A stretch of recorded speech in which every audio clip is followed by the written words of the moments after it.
imagine waking up in the dead of night. Oh, the worst time to wake up. Right. It's completely quiet, like a little too quiet. You glance over at the digital clock on your nightstand, and it's exactly 2:17 a.m. Which is already unsettling. Totally. And you look out the window, and there, in this sort of sickly yellow glow of the streetlights, 17 elementary school children are just walking out of their front doors. All at the exact same time. In perfect unison, and then they just vanish into the dark. It is such a chilling opening. It really is. That is the nightmare at the center of Weapons, the 2025 smash hit horror mystery directed by Zach Cregger. And welcome to today's deep dive, where we're going to get into the trivia and the hidden details of this incredible film. Because it's the ultimate disruption of suburban safety. You take the one place we are biologically wired to feel secure, our homes, our neighborhoods, and you just turn it into a crime scene that defies all logic. Exactly. So today we are looking at a massive stack of sources. We've got behind-the-scenes interviews, box office reports, makeup tutorials, location guides, and even some really detailed screenwriting breakdowns. It's a gold mine of information. It really is. And our mission today is to unpack exactly how an original horror IP just absolutely broke the box office. We're going to explore the hidden layers, the Easter eggs, and the very real-life inspirations behind the scares. Because, nothing in this film happens by accident. Every missing child, every camera angle, every bizarre prosthetic, it was all engineered to trigger a very specific psychological response. Okay, let's unpack this, because before we even step foot into the cursed town of Maybrook, Pennsylvania, we really need to talk about the real-world phenomenon of the movie itself. The box office run has been insane. Insane is the right word. Right now, Weapons has grossed an unbelievable $139.1 million domestically. Yeah. It just pushed past Final Destination Bloodlines, which is huge, to become the second highest-grossing horror film of 2025. The only thing ahead of it is Ryan Coogler's Sinners. Right. And you have to understand, for an original horror IP to succeed at this level in Hollywood today, it's like capturing lightning in a bottle. You're betting against known franchises. It completely defies the corporate algorithm, you know?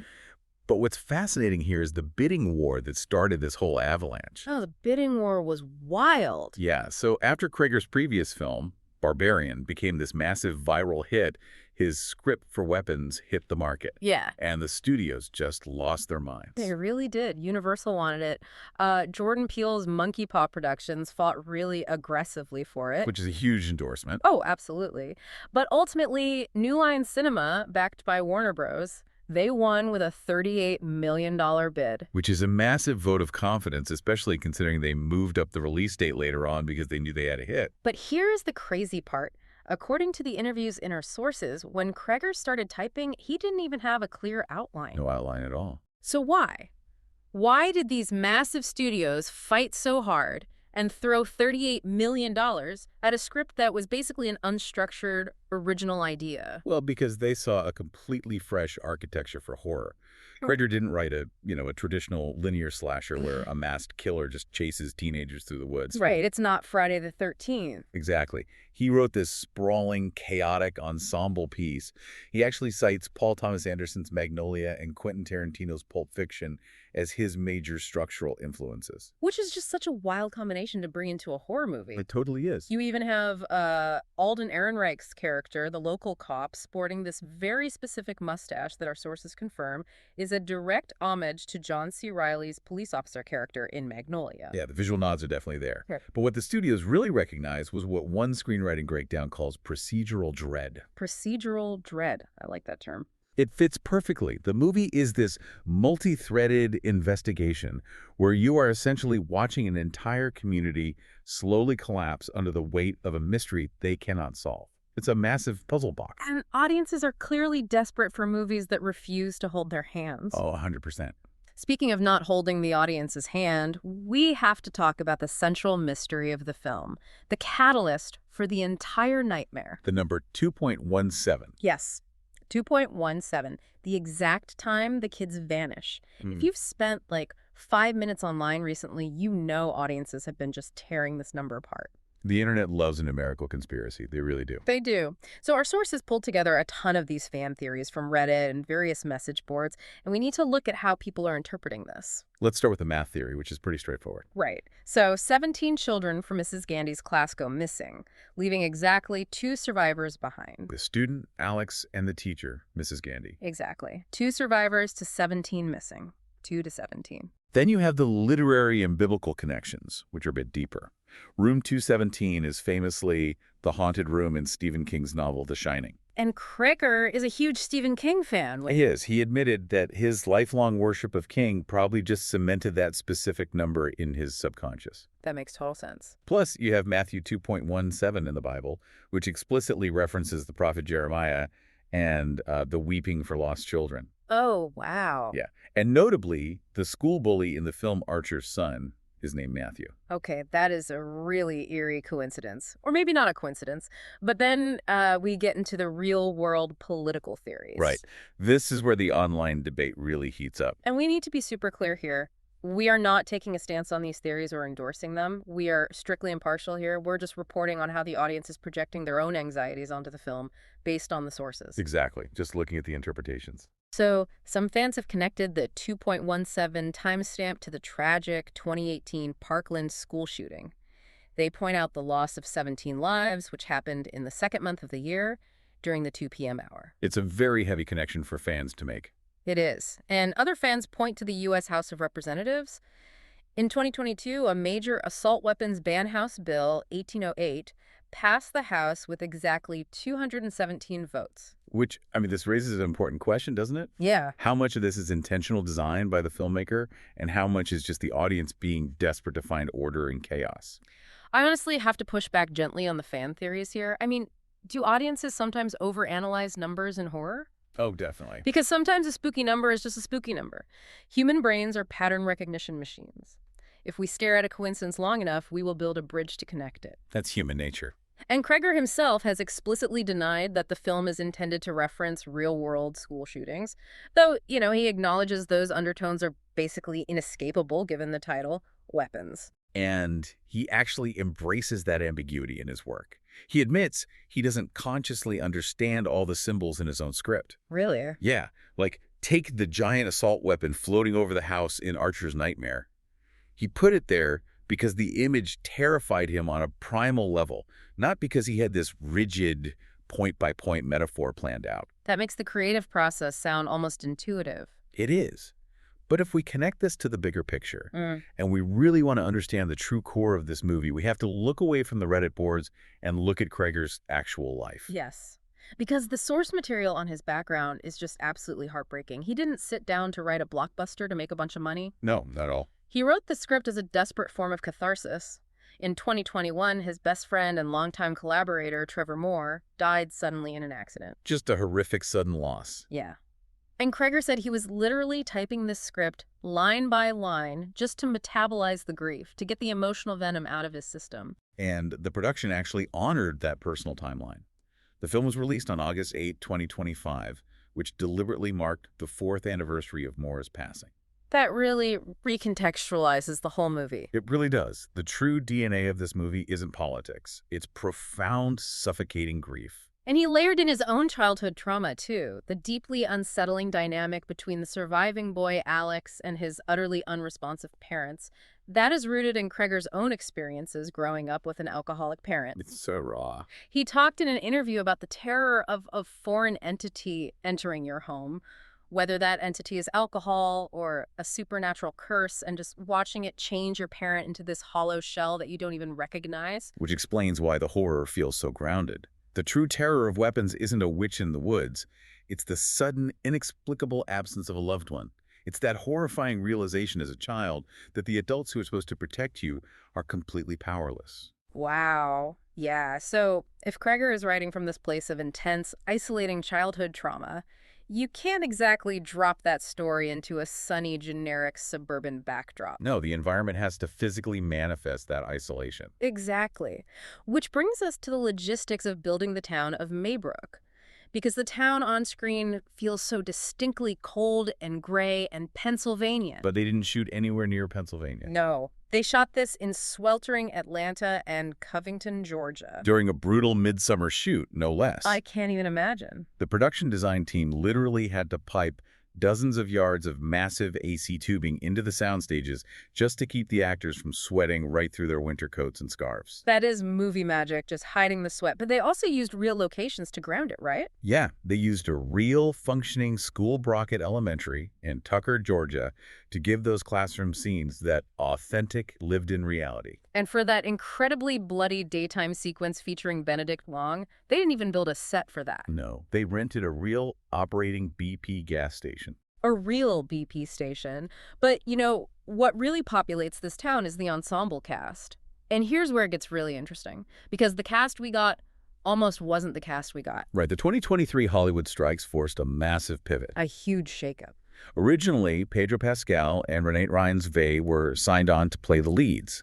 But when the strikes delayed production, scheduling conflicts forced them out. The studio was scrambling. They were. And they ended up bringing in Josh Brolin and Julia Garner. And think about how much that casting swap completely changes the psychological dynamic of the film. It's night and day. It really is. I mean, Pedro Pascal has this inherent warmth to him, right? The internet calls him America's dad. Exactly. But Josh Brolin is a brick wall. He brings this gruff, volatile, coiled energy to the role of Archer. And the cinematography team leaned into that entirely. They absolutely did. They used psychological framing to subconsciously tell you who has power in a scene and who is a victim. I loved reading about this in the sources. It's brilliant. The cinematographer deliberately framed Justine Julia Garner's character, the teacher like a prey animal in a nature documentary. Wait, okay, explain how that actually works on screen. How do you light or shoot an actor to look like prey? Well, it's all about the lens choice and the eye line. They used wider lenses for Garner and kept her position so her eyes were wide set in the frame, constantly darting around. Like a deer in headlights. Exactly. She is constantly scanning the perimeter of the screen for threats. But contrast that with Josh Brolin's character. They shot him with tighter lenses, eyes front-facing, staring dead center into the camera's axis. Because predators have forward-facing eyes. Yes. He's framed like a predator aggressively pursuing its target. That is so subtle, but so effective. You feel their internal stress before they even deliver a single line of dialogue. And you see similar transformations with the supporting cast, too. Like Benedict Wong. Yes. He's introduced as this gentle, kind-hearted giant of a man. But by the end of the film, the town's absolute paranoia has turned him into this savage juggernaut. Which really leans into the scapegoating theme that was mentioned in that educator's screenplay breakdown we read. The town is terrified, and setting itself exerts this heavy moral pressure on the characters. The town wakes up, the children are gone, and they need a villain right now. Quickly. They can't punch a supernatural force, so they turn on the teacher. They punch her instead. It's a terrifyingly accurate portrait of mob mentality. The tension in the second act doesn't come from ghosts or demons. It comes from watching ordinary neighbors decide that they need a target more than they need the truth. Blame becomes the only currency they have left. Perfectly said. And just as the psychological breakdown of the town reaches its absolute boiling point, we finally get the physical manifestation of all this evil on Gladys. Played with absolute chaotic brilliance by Amy Madigan. She is so good in this, and she got the part over a casual Greek lunch. I love that story. Kreger literally sat down with her and offered her the role before the appetizers even arrived.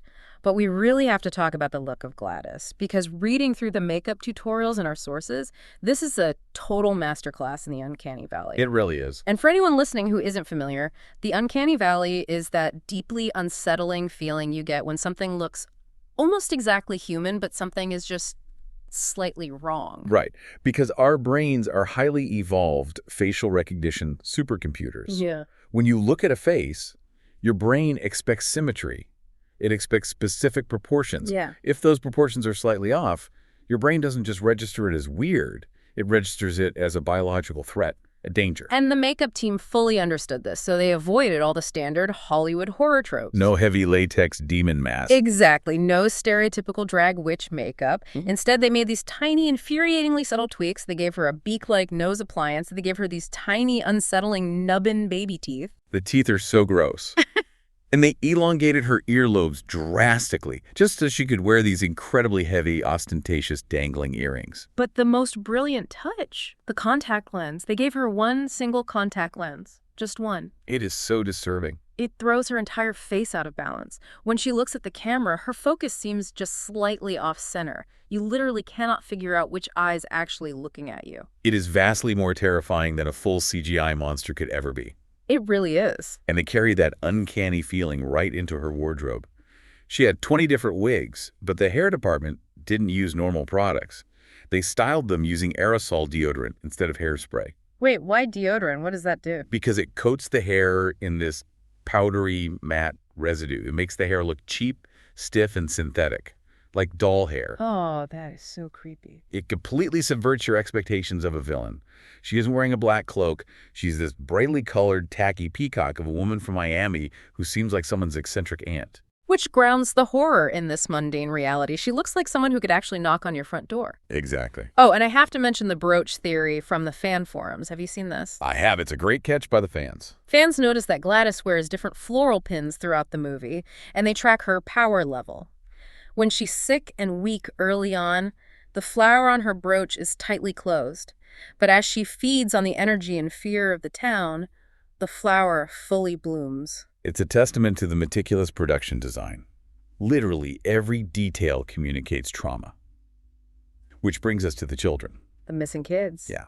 The script explicitly states that when the missing children finally reappear, they shouldn't run like normal kids. They run with their arms completely outstretched, pointing downward in the stiff V shape. Which some fans online joked it looked like the Naruto run from anime. But the reality behind it is so much darker. Very dark. Zach Cregger actually based the mechanics of that specific run on the iconic, Pulitzer-winning photograph from the Vietnam War, the devastating image of the young girl fleeing a napalm attack.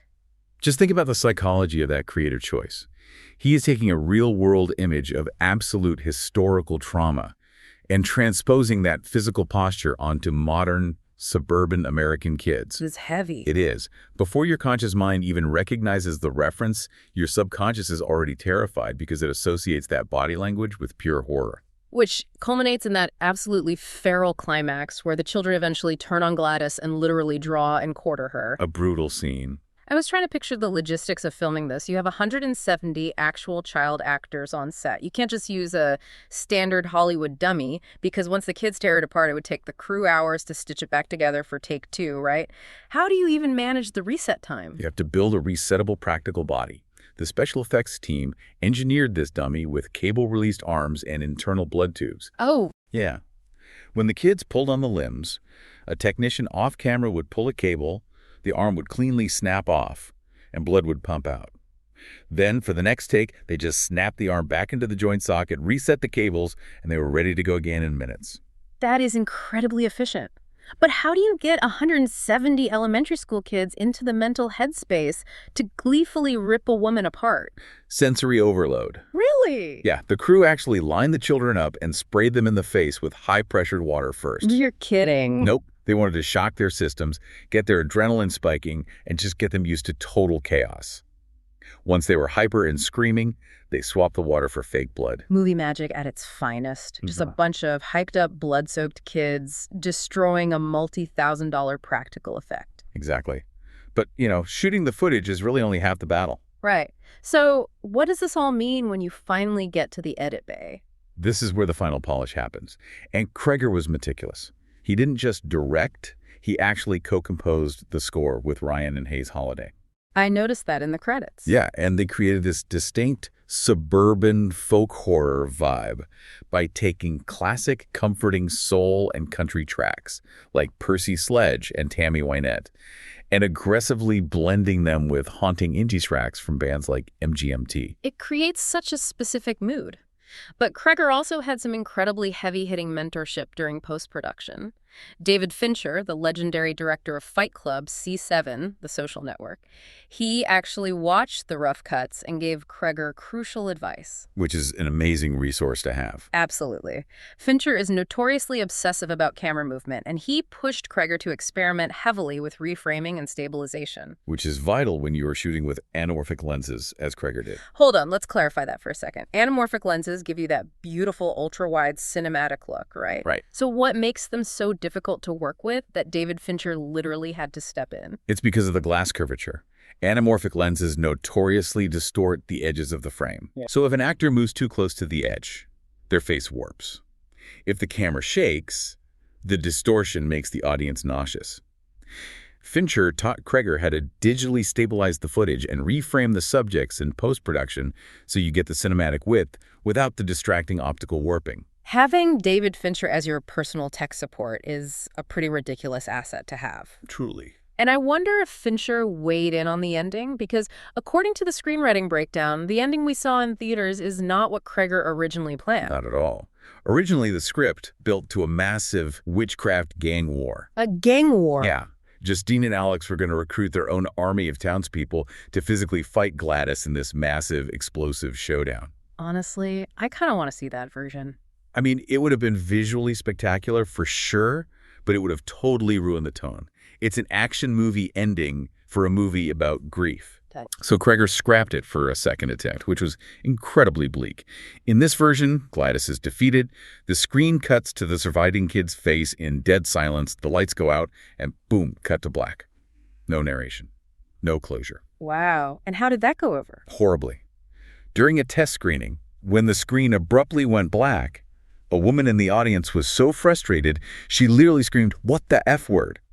right at the screen. Oh, wow. I mean, I get it. You sit through 2 hours of grueling emotional tension. You want some sort of release valve at the end. They need to exhale. Right. But this brings up a great debate. Do test audiences ruin horror? Because Cregger reacted to that screening by adding the final voiceover from Alex, giving us a sliver of closure, and confirming some kids eventually spoke again. Right. So does adding that voiceover dilute the horror, or does it make the survival of the characters more resonant? I'd argue it makes it much more resonant because the closure is actually a mirage. Well, yes, the voiceover tells us they survived, but look at what survival looks like. Alex survived Gladys, but the movie ends with him having to pack his bags and leave his home because his parents remain completely, irreparably unresponsive. The trauma didn't magically disappear when the monster died. That is so heavy, but it loops perfectly back to Cregger's own experience with loss that started this whole project. The grief doesn't just clock out when the immediate crisis ends. You still have to wake up the next day, sit at the breakfast table, and figure out how to live with the absence. Exactly. And that is what elevates Weapons from a standard mystery thriller into a genuine horror epic. It uses the supernatural to force us to look at the very natural, deeply flawed ways human beings cope with terror. As we wrap up this deep dive, I want to leave you with a final thought drawn straight from that educator's screenplay breakdown we discussed.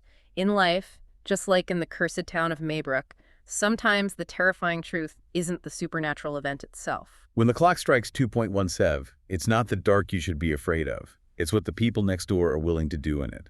If you enjoyed this deep dive into mystery, horror, and the unseen forces behind the story, make sure to share it with your fellow thriller lovers. We'll be back soon with more behind-the-scenes insights, more movie magic, and maybe a few more nightmares. Stay curious.